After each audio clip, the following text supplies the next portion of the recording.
Number 1. Christmas ornaments used to ward off witches. Now, while it may sound crazy, let me explain.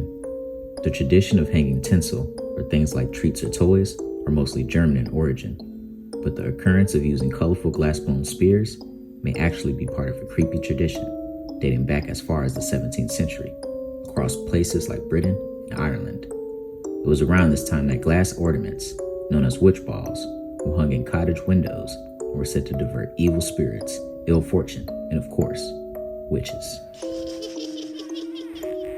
Number 2. Serving earthworms to your Valentine. While most people on Valentine's Day give their partners things like chocolate, flowers, and handwritten letters, it was a little different in the 16th century. A medieval love potion, which included a mixture of earthworms and leeks, was said to strengthen the love and chemistry between a man and his wife after being ingested. A 16th century book cites this exact recipe, and while no actual accounts of this potion working have been cited, one thing that is for sure is that this was a very strange tradition. Would you try this potion? Number 3. Whipping women on Easter. And it is exactly what it sounds like. In Szekely, there is apparently a tradition dating back several centuries, which involves women being spanked with handmade whips, also known as pamlaska, on Easter Monday. This is said to help keep their health, beauty, and fertility in good standing throughout the following year. This tradition is so integral to the Szekely culture that some women are said to be left mortified if they are not whipped. Strange, right? Number 4. The burning of the witches. Another Szekely tradition on the list, the burning of the witches, or Curo de Janice as it's called in Szekely, is celebrated on April 30th.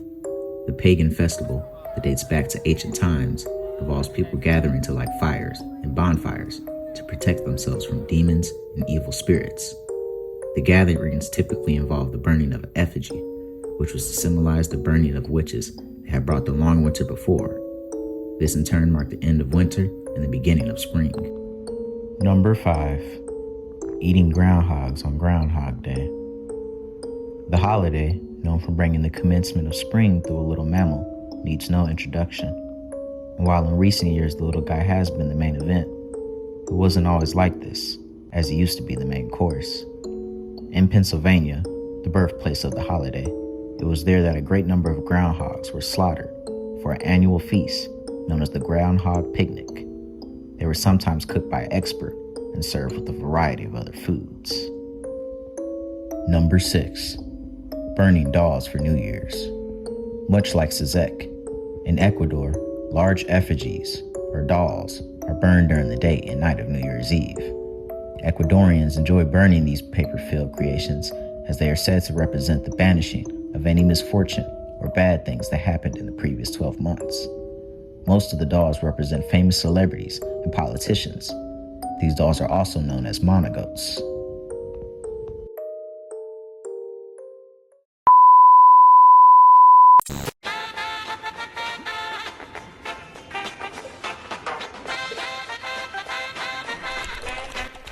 Gary! I was just looking for the sports channel, Gary.